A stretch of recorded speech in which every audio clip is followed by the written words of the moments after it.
છોકરા ફોન યાદ લાગ્યો છે ને? હે તાર રસીલા કાકીને જ લાગ્યો ને? હાલો, જય શ્રી કૃષ્ણ રસીલા, તાર બા હાહુ બોલો. જય શ્રી કૃષ્ણ બા, કેમ છે? મને સારું છે. રંપાક કાકી કહેતા હતા કે તાર રસીલા બીમાર પડી ગઈ હતી. હા બા, થોડીક તકલીફ થઈ ગઈ હતી. ડોક્ટર પાસે ગયા હતા? હા બા, ડોક્ટર પાસે ગયા હતા ને. શું કીધું ડાક્ટરે? ડાક્ટરે બા આરામ લેવાનું કીધું. કઈ નથી કરશું તો આરામ લેવાનું કીધું.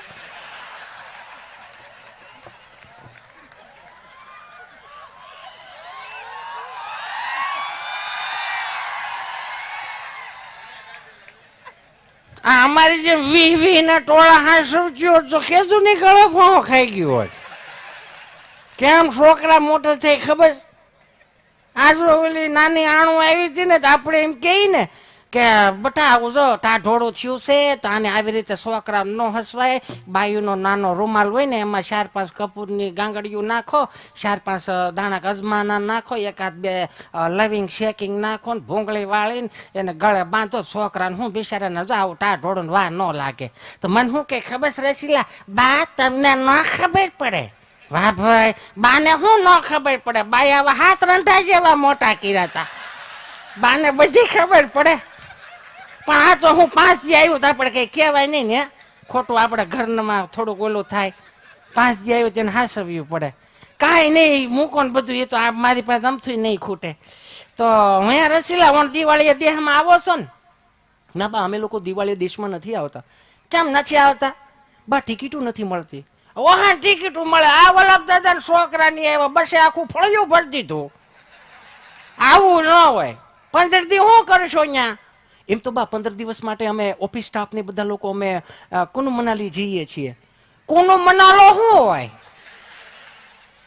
બા અહીંયા બરફ ને એવું બધું. પણ ત્યાં બરફના ગોળા ઉલાળવા એની કરતા શેઢેથી પાથરો લઈને ઓપને સુધી ઉલાળી દઉં તો ભાભાન પોરો રે. મોસમ જલ્દી પડશે. તમારું છે ને તમારે કરવાનું છે બાપા. અમારે હાટું જો અમે હવે ખાઈ બેઠા. તમે આવશો સારું, નકર અમારે જેવું તો મરી ગયું જ કેદું ગયું. જો અમારે શાળેના ટોળા હતા બટા તઈ. આ તો હવે દેરિયા જેઠિયા નોખા છે. હવ લઈને હવ ખાય બાપા. અમે જો હું આવી હતી ને તો એ બાપા આવું કંકુ પગલાનું આવું કાંઈ નહોતું. તમારે કેવું હમણાં બાપા મારી માણા ક્યાં પૂગ્યા. જેમ જેમ રૂપિયા વધતા ગયા એમ હસડું જોતો ખરા બાપા. કાંઈ હાવ આમ થોડું હોય. લગ્ન કરાય એમાં ના નથી, પણ કાંઈ હાવ આવો દેખાડો થોડો હોય. અમારે મંડપમાં જો તારા દાદા અમારા હાથ પકડો તો ને તો બટા તાર દાદા એટલા ધ્રુજતા હતા ને હું એટલી ધ્રુજતી હતી. અને અત્યારે તો હસોડી શરમ નેવે મૂકી દીધી. જોતો ખરા અમારા વખતમાં જો હું કેસેટ નહોતી, કોઈ આલ્બમ નો ફોટો બાળી કાંઈ નમળે લે. તઈ અને એવા લાયક હારા લગન મોહનથાળ ને અડદિયો તઈ તાર દાદા તઈ એ વખતમાં 12 લાડવા ખાઈ જતા. હા તઈ હું હાફું અને 2 રોટલા ગળતી ને તો તાર દાદા 20 રોટલી ખાઈ જાય. નવી વહુ આવી મને કે હે બા મારા દાદા રોટલી ખાઈ જાય છે કે કબાટમાં મૂકી દઈશ? 20 રોટલી તો એમને મૂકું.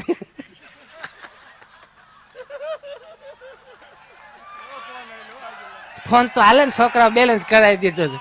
વાહે બેઠા બેઠા એમ કે બહુ ફોન આવ્યો. હજી તો હાલ છે, બેલેન્સ છે આમાં. ફોન તો હાલે ને, શું કામ ન હાલે? અહીં જાય બધા છે તો ઘરના છોકરા જેવા જ છે બધા. એમાં શું થઈ ગયું? હું કહું ને, હું એમ કહું કે હે બેટા નહીં દિવાળીએ તમે દેહમાં આવો તો આ બધું કોણ કરશે? એ તો મને ખાલી કયો. આ તમારું છે ને તમારે હાથવાનું છે ને તમારા છોકરા જો એ કંઈક બોલતા હોય તો અમને નથી સમજાતું. એટલું તો અંગ્રેજી બોલે છે. ઘરે આવો ને તે બેટા ગુજરાતી બોલાવો ને તો સારું. શું હોય બીજું? આમાં તો અત્યારે કેવું થઈ ગયું. અત્યારે તમારે જો તમને જ કહેતું બેટા ચિંટુ છોટું ડેડી આવે ચલો બેટા પાણી ભરી દો. તો તારે ચિંટુડો મોબાઈલમાં ડાસું નાખી કે એને આજ છે પી લે કઈ મોટું આને. હવે બેટા અમારા હાજરીમાં જો પાણી ન ભરી દેતા હોય તો હે ને વાયસું નાખે. આ હરાદ મને એમ છે હરાદે નહીં કરે, ગૂગલ પે કરશે. 150 ની ચાઇનીઝ ભેળ જવા દો. કાગડા મારી નાખવાના છે બટા. એટલે તમે કહી છે થોડાક જાય આવતા જાવ ને તો તમારા ફળિયા હસવાય, માણા હસવાય અને આપણા ગામડાનું શું છે થોડુંક ધરોહર જીવતી રહે. બીજું શું કહીએ અમે? તમારે આવવું હોય તો નકર આવ. તમે અત્યારે એમ કહો છો બા ટિકિટું નથી મળતી. ઓહની ટિકિટું મળતી હતી. આજ કોવિડ ગયો લ્યો તો કોવિડમાં ટિકિટું નહોતી મળતી. તેથી સુઝુકી ઉપર પણોઠી વાળીને આવ્યું હતું. સાઈડમાં 2 બાજુ વિમલના ઠેલા બાંધીને ભેગો પાંપે લીધો હતો. એ તમે આવો થારું ન કરતા બધું વિખાઈ જાય બટા. અમે તો 4 વાગે જો કુએ પાણી ભરવા જવું પડતું. ફોન આલ છે, વાંધો નથી ને કોઈ? હા હા તો વાંધો ના ના, ભેહું દવા ટાણું થઈ ગયું ને એટલે અમે જો કુવે 4 વાગે પાણી ભરવા જવું પડતું, ઘંટલે દળવું પડતું ને કઠોળે ગાભા લઈને વાડીએ ધોવા જવું પડતું. તો એ બાપા કપડા એટલા હોય, 8 છોકરા હતા અને ગોદડા એટલા, 8 દૂન 16, ડાયપર નહીં બટા, એટલે ધોવા વાડીએ જ જવાનું હોય. અમારે તમારે કેવું સારું, ફિલ્ટર ની સાફ પાડો તેની મેળે મળો ગળો ભરાય જાય. ઘંટીમાં દાણા નાખો, દાણા થઈ રહે, ઘંટી સામે થરાડું નાખે, સંપા ભાભી સાત બંધ કરી દો, દાણા થઈ જાય. બોલચ્યું ઘંટી આવી ગઈ. ડબ્બામાં ગોદડું નાખો, ગોદડા ધોવાઈ જાય. તો હજી ડાક્ટર ને દેખાડવું પડતું હોય ને બધું બટા, કઈડું દુખતી હોય ને તો બટા આનાથી એટલી જ સુવિધા હોય, આનાની ઉપરની સુવિધા ન હોય તો આમાં પાછા વકીલ ધરાય. સમજાય ને? વંદન મારો રામ બોલું કરે.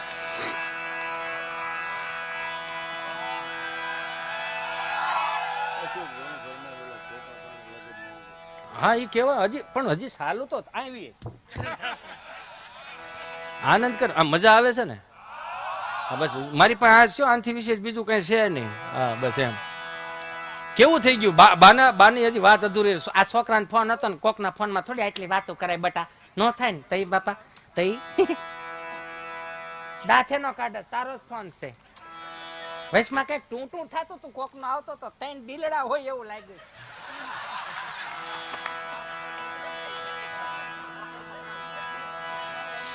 કેવું થઈ ગયું છે. હું બા એમ કેતા કે તમારે કે જેમ જેમ રૂપિયા વધતા જાય એમ લગ્ન તમે કેવા કરો છો. અમે તો નાના હતા ને તો એ ભાઈ પૌણી આવે ને, 30 વર્ષ પેલા પૌણી આવે ને એટલે ભાભી ઘરે લાવે ને, રૂમમાં જઈ ને સુગંધ લઈ. શું કામ? અમારી પાસે એક જ હાબુ હતો. કયો હાબુ? 2.5 રૂપિયાનો હાબુ હતું, તેલિયો હાબુ, ઓલ ઇન વન. કપડા ધોવાનું, માથું ધોવાનું, શરીર ધોવાનું. ભાભીના રૂમમાં જાય ને પૌણી આવે ને તો ગલગોટાની સુગંધ આવે ને, ગુલાબની સુગંધ આવે ને. અમે કે અમારા હાટું હું લાવી હતી, અમારા હાટું છે ને એટલે 1 ઇંચની ઓલી અત્તરની સિંહ આવતી, બ્લુ કલરના ઢાંકણા વાળી, અને દાંતીઓ આપે, રૂમાલ આપે, મોજા આપતી. મોજાનું એમઆરપી એ વખતમાં 7 રૂપિયાના મોજા, ગોઠણ સુધીના મોજા. સડાવે જ રાખો ને તમે તમારે. એ મોજું ઢીલું પડે જ નહીં. એને ઢીલું પડ્યું તો ભૂંગળું ઉળીને ઘૂંટીએ રે, નીકળી ન જાય. જોજો 2-4 ગામતરા વધારે થયા ને 1-2 ધોઈને ધોવાઈ ગયો હોય તો મોઢું ફાટી જાય, અંગૂઠો નીકળે, આમ ઢેલકાસ બહુ મોઢું કાઢે એમ. પછી બાને કે બા મોજા નથી હાલે એમ. તો બા એવી 4-5 મોજા ભેગા કરીને, તારા ને કાકાના બધાને મોજા ભેગા કરીને એકાદું મોહ તો પોતું બનાવી નાખશું. 5 વર્ષ પોતું હાલે, 7 રૂપિયામાં સબકા સાથ સબકા વિકાસ. તમે જોવો તો ખરા ગામડાના સૂત્રો, મજા આવે. અને અત્યારે 300 રૂપિયા મોજા લાવી તમે પગના તળિયા સોટાડવાના જ આવી ગયા. ખૂંટીથી એક વેત ઊંચું પેન્ટ સીવડાવે ને એમાં લોફરના બૂટ પહેરે. હરખું નીરખીને જો તો એમ જ લાગે હાંઠ્યો સીબડો કાઢીને ઉભો. કઈક ભળે એવું પહેરો ને રૂપિયા વાળા મજા આવે. પેલાના લગ્ન એવા હતા ને, તમે જો યાર કેટલા સરસ મજાના લગ્નો હતા યાર. આમ તમને હસ્તમેળાપ થતો હોય ને, હસ્તમેળાપ પેલા અને સુંદર મજાના આપણને એક શબ્દ મળ્યો છે શાસ્ત્રોમાંથી, વિવાહ, શુભ વિવાહ. મેરેજ નું નામ નહોતું ત્યારે, આ પશ્ચિમી સંસ્કૃતિનો શબ્દ છે. નામ તમને કહો ગોર મહારાજ એમ કેતા હોય, આ કેટલું બદલાઈ ગયું એની વાત કરું. ગોર મહારાજ સુંદર મજાના તમને કહો મંત્રોચ્ચાર કરતા હોય, વિઘ્નેશ્વરાય વરદાય સુરપ્રિયાય. બધા બેઠા હોય, 500-700 માણસની જાન આવી હોય, જાડેરી જાન ને માંડવ પક્ષ ને જાન પક્ષ બધા બેઠા હોય અને એક જ વાતે હોય, ઓમ મહાવિઘ્નેશ્વરાય વરદાય સુપ્રિયાય લંબોદરાય સકલાય જગદ્વિતાય નાગાનનાય સ્મૃતિ યજ્ઞ વિભૂષિતાય ગૌરી સુતાય ગણનાથ નમો નમસ્તે. વિઘ્નેશ્વરાય વરદાય સુપ્રિયાય લંબોદરાય સકલાય જગદ્વિતાય નાગાનનાય સ્મૃતિ યજ્ઞ વિભૂષિતાય ગૌરી સુતાય ગણનાથ નમો નમસ્તે. આમ સ્વસ્તિના ઇન્દ્ર વ્રદ સ્વાહા સ્વસ્તિના પૂખા વિશ્વવેદા સ્વસ્તિના ક્ષોહયરિષ્ટનેમિ સ્વસ્તિનો બૃહસ્પતિ દીર્ઘાત મંડપ મધ્યે કન્યા પદરાવો સાવધાન. ત્યાં તો આમ ભાઈ લઈને આવે, કાકા પકડીને હાથ પકડીને આવે, ભાઈ 2 હાથ પકડીને આવે અને એ એટલો ઘૂંઘતો તેને હોય, નજર નીચી હોય તો એમ આમ જે જાન પક્ષ ના હોય ને કે આ હા સરસ સરસ, કેટલી સુશીલ દીકરી છે, આ છે તે. અત્યારે શું છે મોડર્ન જમાનો આવ્યો ને, આલિયા ભટ્ટ એના ફિલ્મમાં નાચતી તો આપણે ચાલુ કરી દીધું. અહીંયા ગોળ દાદા કે વિઘ્નેશ્વર તમે ઘડી ખમી જાઓ, એન્ટ્રી થાય છે. ત્યાં તો આમ તમને કહું દુલ્હન રામ ભલું કરે આમાં અને તમને બધાને ખબર જ છે ક્યાં વિવાહ. અને પાછા પ્રસંગો તમને એક વાત કરું, આ તમને તમારા લગ્નના 35-40 વર્ષ પહેલા જે સ્ટુડિયા વાળા મિત્રો હતા એ સાત્વિક, અત્યારે સાત્વિક જ છે. એને ખાલી પ્રણામ મારે ખાલી એટલા કરવા મારા ભગવાન કે પ્રી વેડિંગ શૂટિંગ કરાવો કોઈ વાંધો નથી, બહુ સરસ વાત છે, પણ 5મી 6ઠી પેઢીએ તમારું આ પ્રી વેડિંગ શૂટિંગ જોઈ શકે ને એવું બનાવો. એમાંથી કઈ દેખાય, એમાંથી કઈક લાવે મગજમાં એવું નહીં. 47,000 ભારતીય સંસ્કૃતિના મંદિરો તૂટી ગયા, ત્યાં કેમ કોઈ પ્રી વેડિંગ શૂટિંગ કરવા નથી જતું?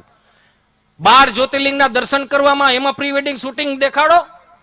ચારધામની યાત્રામાં જાઓ, ગંગા કિનારે જાઓ, અયોધ્યા જાઓ, ત્યાં પ્રી વેડિંગ શૂટિંગ થાય એવું છે.